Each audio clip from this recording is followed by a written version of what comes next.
Nabi Ayub alaihissalam adalah wujud dan panutan dari kesabaran, di mana dia menjadi tauladan dalam hal kesabaran. Ketika seseorang bertambah kesabarannya, ia berkata, "Aku bersabar seperti bersabarnya Nabi Ayub alaihissalam." Nabi Ayub beserta kaumnya dan keluarganya memiliki kekayaan yang sangat banyak. Ia mempunyai binatang ternak yang banyak dan mempunyai tanah yang sangat luas sehingga sulit untuk mengukur sejauh mana ujungnya. Seperti halnya ia mempunyai budak yang banyak serta anak-anak dan keluarganya membantu semua kesulitannya. Ditambah pula cucu-cucunya yang berjumlah tidak sedikit. Lalu ia selalu bersabar dan tabah. Allah Subhanahu wa Ta'ala telah memuji atas hambanya yaitu Nabi Ayub alaihissalam di dalam Al-Quran Al-Karim. Maka Allah Subhanahu wa Ta'ala berfirman, "Sesungguhnya kami dapati dia seorang yang sabar. Dialah sebaik-baiknya hamba. Sungguh, dia sangat taat kepada Allah." Maksudnya yaitu selalu kembali pada Allah dengan berzikir dan bersyukur kepada Allah serta bersabar. Nabi Ayub selalu bersedekah. Dia tidak kikir dengan hartanya pada fukara dan orang-orang yang membutuhkan. Ia selalu memberi pengemis dan orang-orang yang kesulitan sebagai rasa syukur kepada Allah Subhanahu wa Ta'ala yang telah memberinya banyak kenikmatan.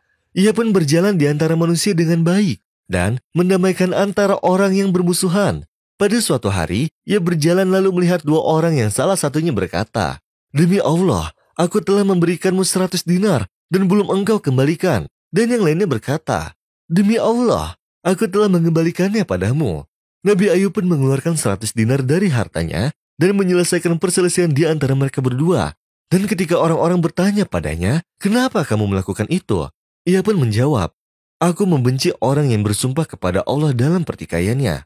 Lalu, Allah Subhanahu wa Ta'ala ingin menguji Nabi Ayub apakah dia akan tetap bersabar ketika ditimpa musibah padanya. Seperti halnya ia bersyukur atas pemberiannya.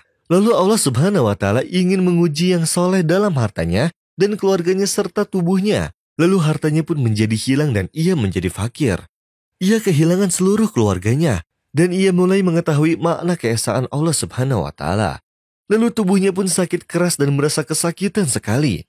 Sakitnya dan musibahnya pun berlangsung lama sehingga ia menjauh dari orang-orang. Lalu ia menjalankan hari-harinya dengan sakit dan kesedihan.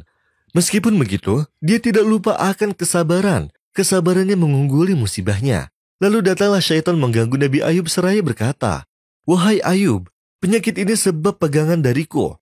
Jika kamu berhenti bersabar 1 hari saja, maka penyakitmu akan hilang dan kamu akan menjadi sembuh." Lalu Nabi Ayub duduk dengan marah karena setan berani menggodanya dan memberi gambaran bahwa dia bisa menolongnya dan menghilangkan sakitnya.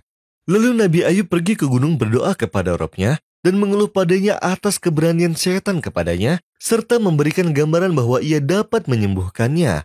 Lalu Allah Subhanahu wa Ta'ala menyuruhnya agar mandi di salah satu sumber air di gunung, lalu menyuruhnya agar meminum air tersebut. Lalu Nabi Ayub pun menjalankan perintah Allah dengan mandi serta meminum di sumber air gunung tersebut.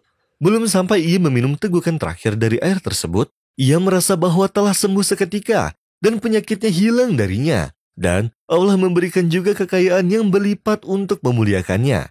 Nabi Ayub pun tidak menjadi fakir lagi. Lalu, Nabi Ayub semakin bertambah rasa syukur kepada Rabb-nya. Dan orang-orang mukmin pun bertambah imannya kepada Allah. Dan semuanya meyakini bahwa kesabaran adalah jalan orang-orang yang soleh serta orang-orang yang bersyukur.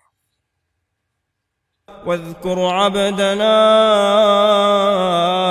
أيوب إذ نادى ربه أني مسني الشيطان بنصب وعذاب اركض برجلك هذا مغتسل بارد وشراب ووهبنا له أهله ومثلهم معهم رحمة منا وذكرى لأولي الألباب وخذ بيدك ضغثا فاضرب به ولا تحنث إنا وجدناه صابرا نعم العبد إنه أواب